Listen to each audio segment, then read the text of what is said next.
right, let's do it. I want to introduce these three amazing women that I respect and admire very much. We have Renee Jordan, who's been working in the field of performance improvement investigations in RCA for over 25 years in nuclear generation and electrical transmission and distribution utility. And she's facilitated and reviewed over 100 investigations. She has an extreme passion for investigations, specifically very detailed snap charts, so important. It's a big And joke. process improvement. And we have Bernitha Richardson. She has 10 years of industrial, environmental, health and safety experience within many sectors. She is currently the safety director for Air Gas and Air Liquide Company in the Specialty Gases Division. She's received Outstanding Performance Award for sustaining an incident and injury-free job site and attaining over 500,000 safe man hours.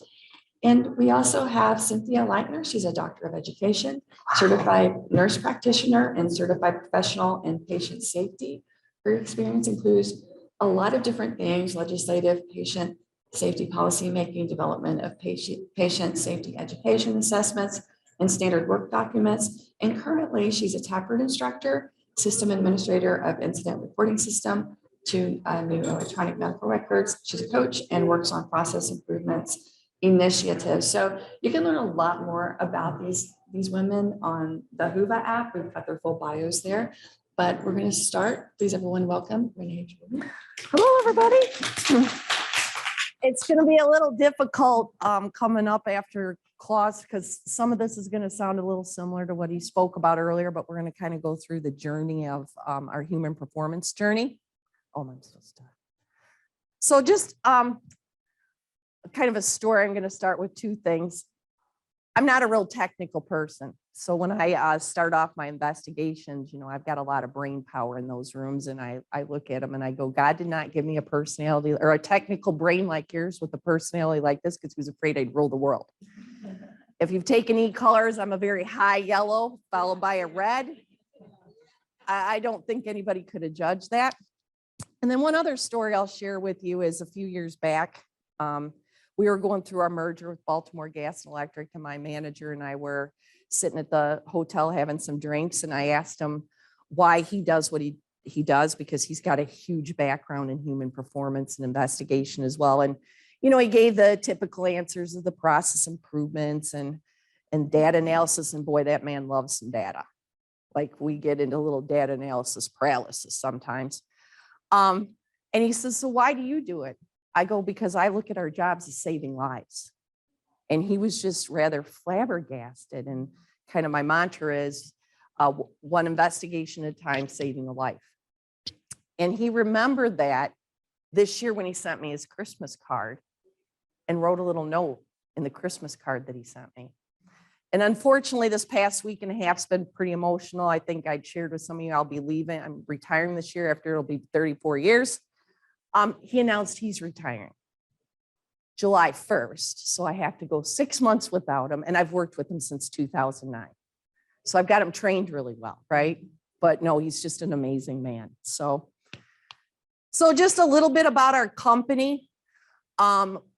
We used to be a transmission and distribution and generation company. In February, they split. So all the nuclear side went to Constellation. That is where I spent my first 14 years of my career, working my way up. And right now, we're one of the largest utilities. We got 10 million customers. I'm just going to focus on Commonwealth Edison, which is ComEd, who I work for. I'm in Rockford, Illinois, which is outside of Chicago. My husband and I are not a big fan of Chicago. I'm more of a rural farm girl. I kind of grew up out there. So our service territory pretty much goes across the whole top of Northern Illinois, from Lake Michigan all the way over to the Mississippi. There's some co-ops in there, and then down to almost like Bloomington, Clint's area that he's familiar with, butts up against to ours. And then we also own PECO, Baltimore Gas and Electric.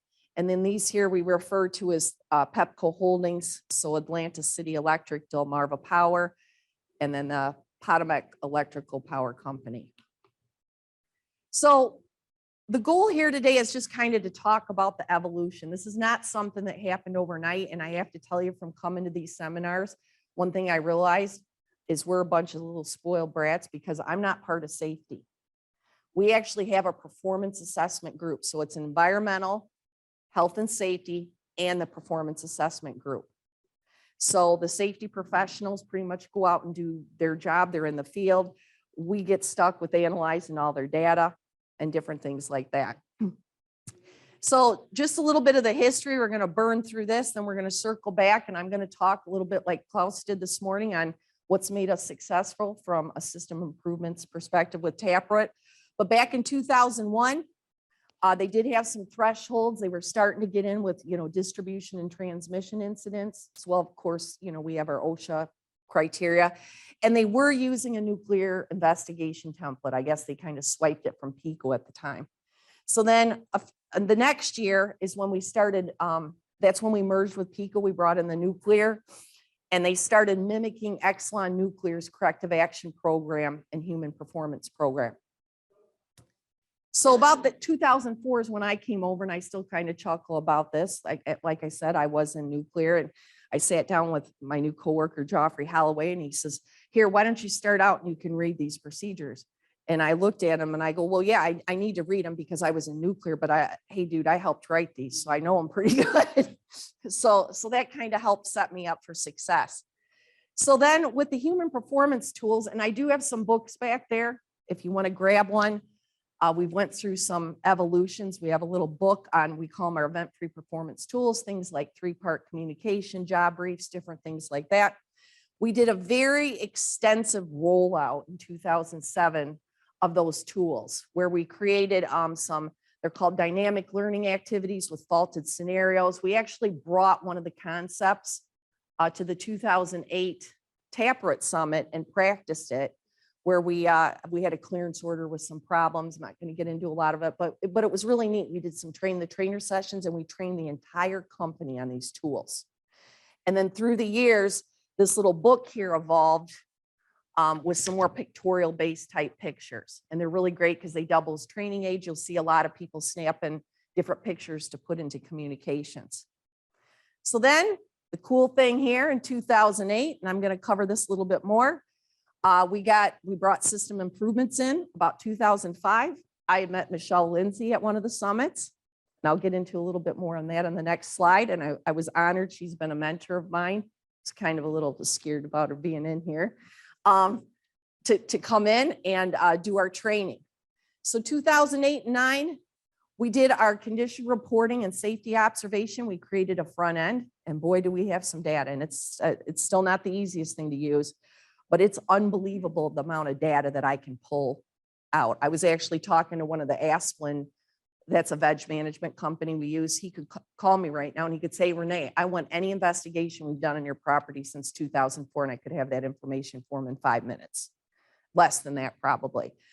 So this front end really kind of saved it because it was all a lot manually based paper.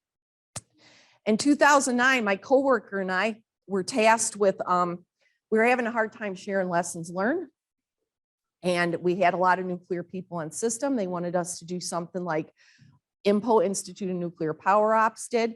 And I'm like, gosh, if we did that and we're just like throwing investigations into people's work pouches, nobody's going to read this. So he and I developed something called a critical task tool. It's mainly for the construction and maintenance staff. It's a 1-page double-side document. We went back and combed through investigations based on those tasks and extracted pertinent lessons learned out from a process flow perspective. And these documents can then be used for job briefs, safety observations, because these are the key things you need to watch. And they double as training aids. We also didn't do a really good thing. We brought over some nuclear procedure formats. The guys really were not happy. They had some nice work practice manuals. So we created some visual-based field procedures, which are based kind of on this concept, this company, which unfortunately, I'm not even going to refer you to the website. It's been sold. If you're interested in any of that, I can tell you. They do some phenomenal, like, visual documents that double as training aids for our field. We are right now going to be reinvigorating that process. Right now, we're working with our local leadership to tweak those up. So then in 2012, we finally got our safety for life, your cardinal principles rolled out, and also timeout for safety program. So what that was is it allowed our craft employees, who are represented individuals, to have a formal process to raise a safety concern to stop work. Moving on to 2018. This is extremely profound. If you're familiar with the enforcement part of the dictionary, you talk about the positive reinforcement. I think Marcus is doing a presentation on this. We rebranded our safety audit program into safety observations. And we had a radio button called exceeds. So for like way too many codes, we can mark either exceeds, acceptable, or a deviation. And if it's a deviation or an exceeds, we have a little field we can capture some notes. So we really wanted to get out there, and we changed that to positive. And start recognizing that. So for example, we have a problem with grounding trucks. So instead of, hey, you're not grounding the truck, you're trying to say, wait, great way to go. We changed our policy on rubber PPE sleeves and gloves, cradle to cradle, I think. Yeah, and that was a big deal to change that. And so we would use that also to commend that behavior. Okay. Cool story about that. Like I said, I've got so much data, and my boss has got like 50,000 Power BI dashboards. We were just looking at one of the performance in our West region, which is where I live. And we're like, man, they're really doing good this year. What's going on? We went and looked, and their performance, their positive reinforcements, they were running about 200, 250 in all of our other regions. This was for construction and maintenance. These guys were up to 800. So we're like, pretty cool correlation there. I think this is working for us. So, I'm going to sell that story with my Chicago guys, because I get on them. I have Chicago get on them all the time. So then also in 2018, we instituted a value-based engagement program. So we got rid of the OSHA recordable rates, and we stepped into this VBE program, which is part of our incentive. So what that is all of our managers and above have a requirement, and I think that it varies like how many they have to do. Like I think our lower tier managers need to do 4 or 6 of these. And then like our CO has to do at least 2, where they have to walk around and they get a set of 3 scripted questions based on what's going on in the current environment. So COVID, like one of the questions was at the onset, how well are we dealing with COVID? What's your feedback on that? It's kind of free form, and it goes into a smart sheet app.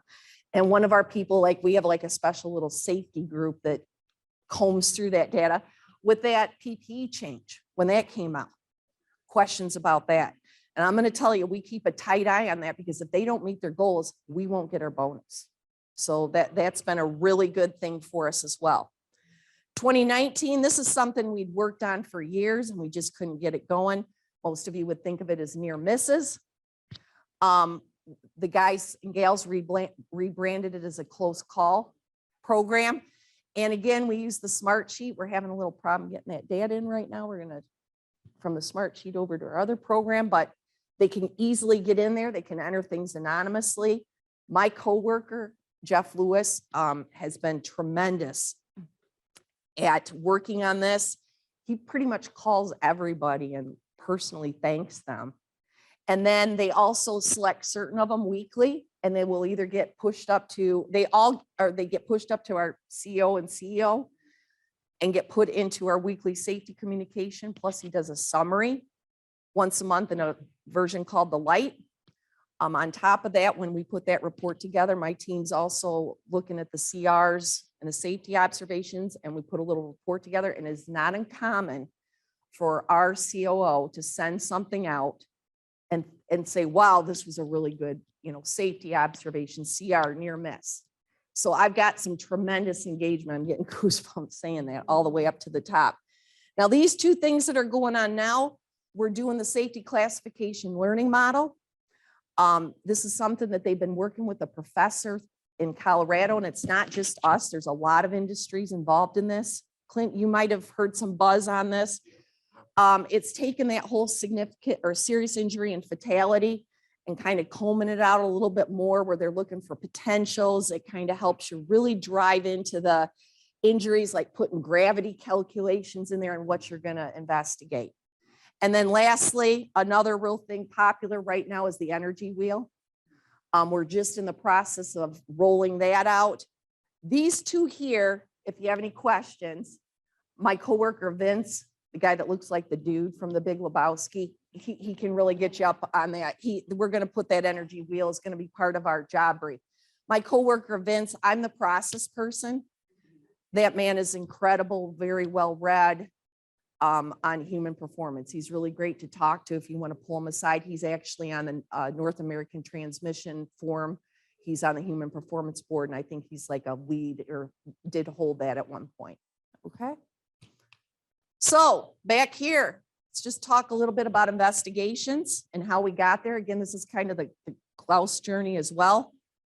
One of the key things I just want to mimic from this morning, that executive support is unbelievable. So we had a nuclear VP, Mike McMahon, come in, and he's like, come on, you guys, we got to get a little better at this, because up until this point, our group, my department, there's 4 of us that are specialists.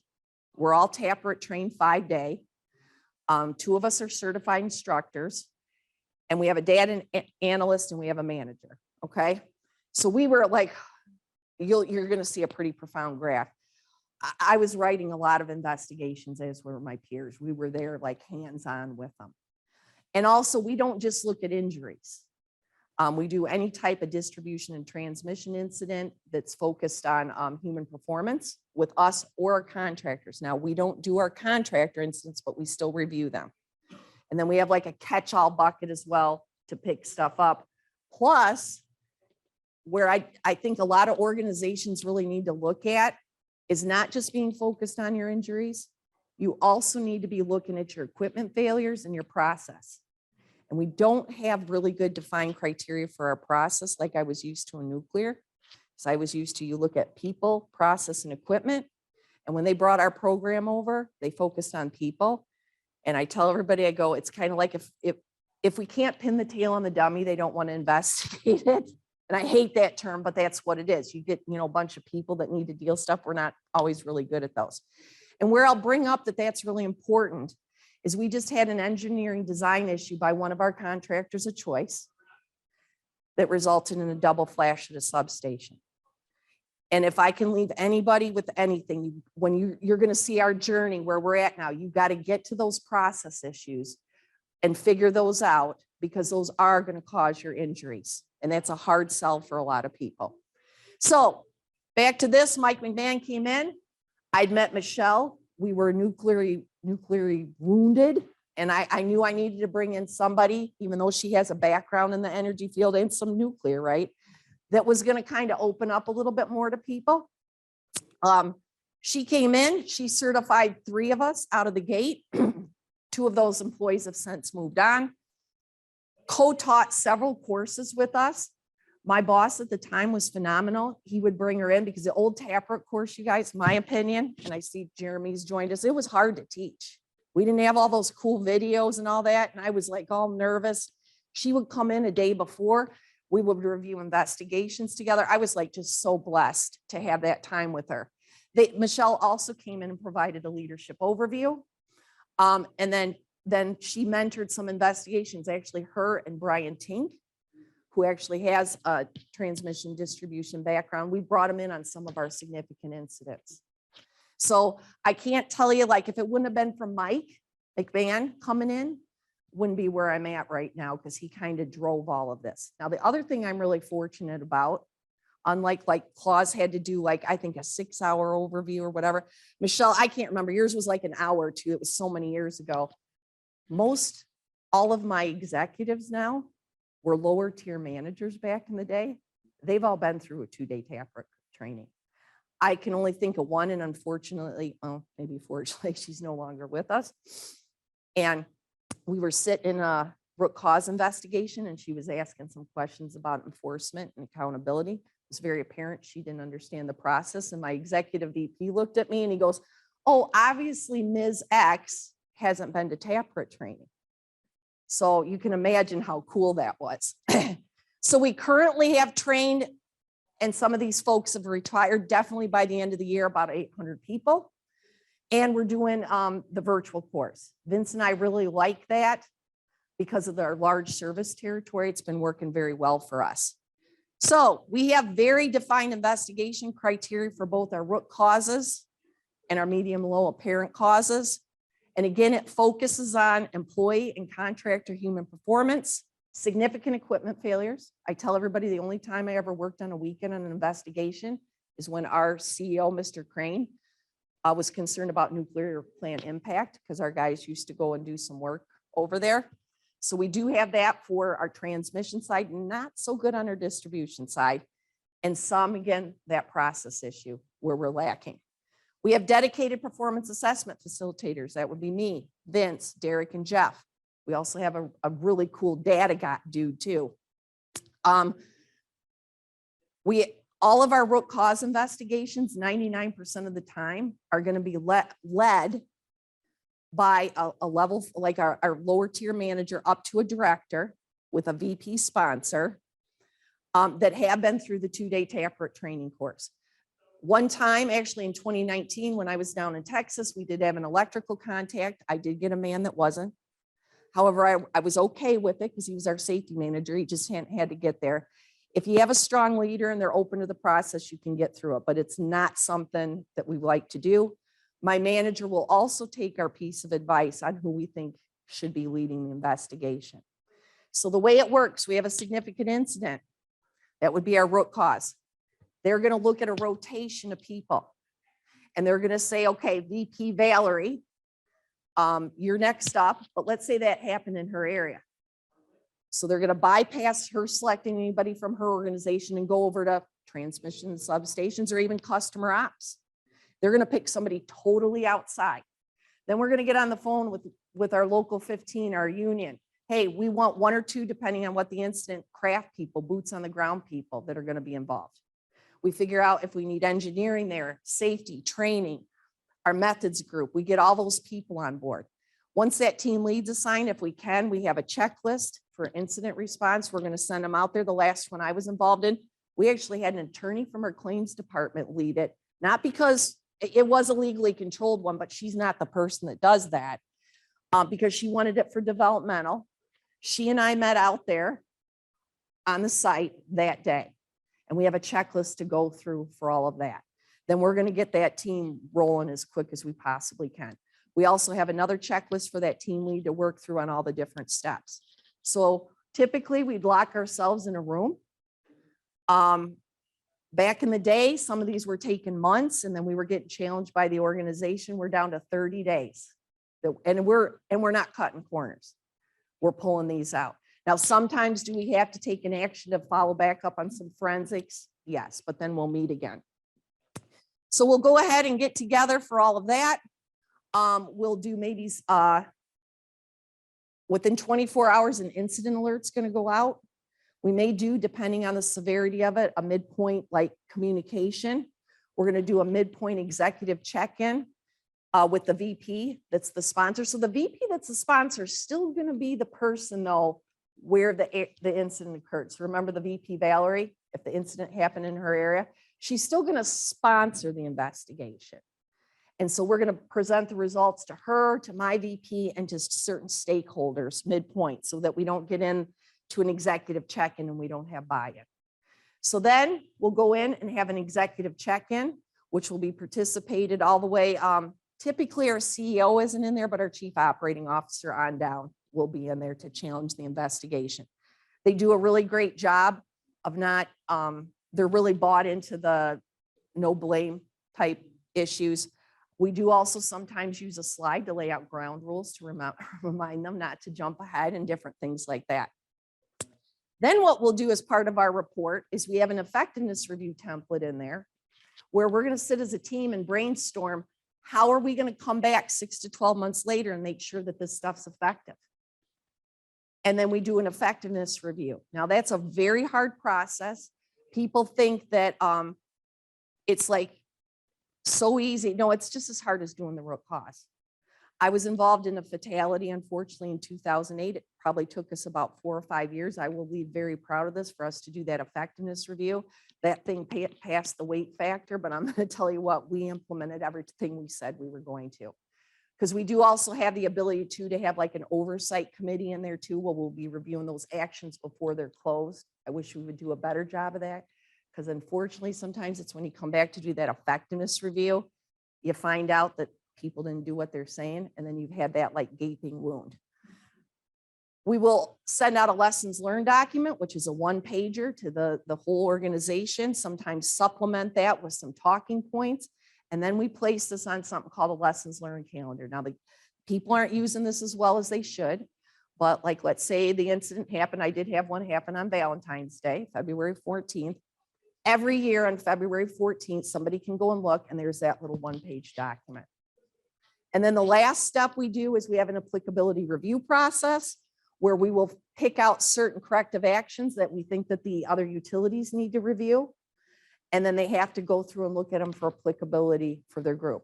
I wish we were a little bit tighter on that because we do have peer groups, but we're not quite there. The best corrective actions to come out of investigations I like are when the COOs are all behind them. So we had some cable cutting issues, and we developed this remote cable cutting program. And out of that root cause, all the COOs got behind it, and each utility took the same action. So they had skin in the game and worked through it. So the last thing I'll leave you with, how am I doing here?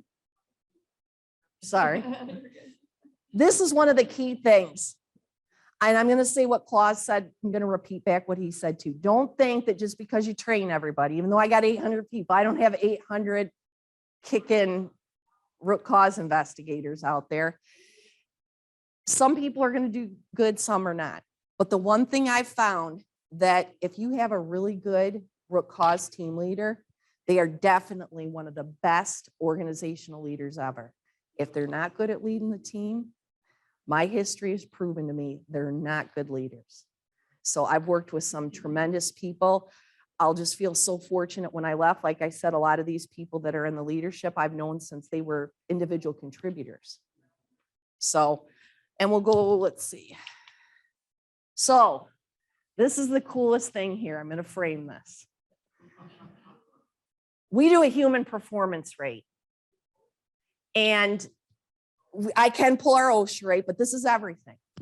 This is our distribution, transmission incidents, our administrative lotto violations, our vehicle accidents. And you can see we are at 9 here. And now we're all the way down here, a little below 2. And you can imagine how many investigations, because I told you we investigate everything.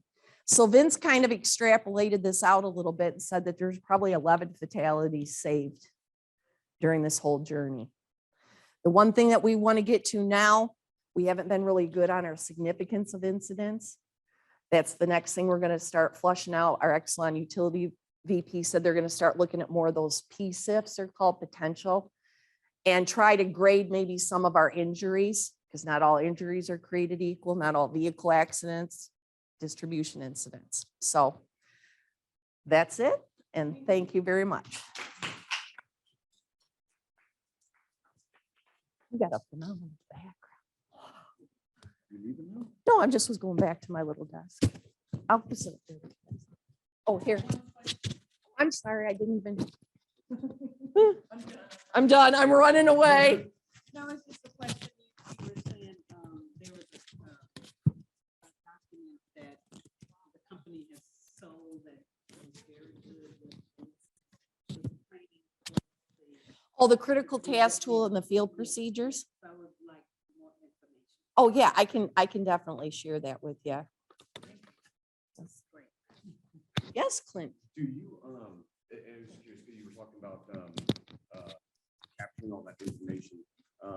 One thing that I've seen before, and I was curious if you guys did it too, as far as releasing like case talking points or daily job briefings, you guys filter like the most, the largest number of incidents that occurred in January, February, March, April, May, June, and kind of send those out, because I know that some months to have you know, lots of holidays in it. So there's a lot more incidents in there. And so the kind of what we try to do is push those and push the topics that are relevant to, you know, those particular days or those particular months. You know, in, let's say, June, there's a lot more vehicle incidents, there's more people on the road. So we emphasize more of the motor vehicle and driving safety type stuff in particular months. Yes, so, and actually Vince would be good when he writes a lot of these, so we'll do different ones before holidays. We also, like my boss had did like this huge thing looking at heat temperatures, Mhm. and we do have a key performance indicator. We got, like I said, too much data. Based on that too, like if we're seeing a lot of line of fire things, then we have this thing called a safety news leader that the whole line loves, that they use for their talking points. Right. If we see something like that, we get it put in there, and that's what they use for their daily briefs. Right. So yeah, we Right. do that. Yeah, because a lot of times, you know, some of these guys are out there and they're doing their tailboards and stuff, and, you know, they're picking a random topic, you know, or, you know, it's hard to keep relevant, valuable information in front of the guys on a daily basis. So any of those things that are shared with contractors, especially from, you know, the utility, those things are very important because we get that to the guy and say, you know, hey, look, in January here, we got really cold temperatures. We really need to start stressing, you know, this item or this topic or this topic. And There'll same be, with some- yeah, there'll be daily, like, for example, we had a lot of windy days. Mhm. So they put out a reminder about the booms going up, and by the way, all the contractors, we call them contractors of choice, are in all of our distributions. And we just took one, I'm gonna call it your incident, he's kind of like one of our contractor type, not for us. We took one of your incidents and put it into an incident alert to share with our people. So I think we do a pretty good job, it's just whether to, or we check it in if people are using it. Right.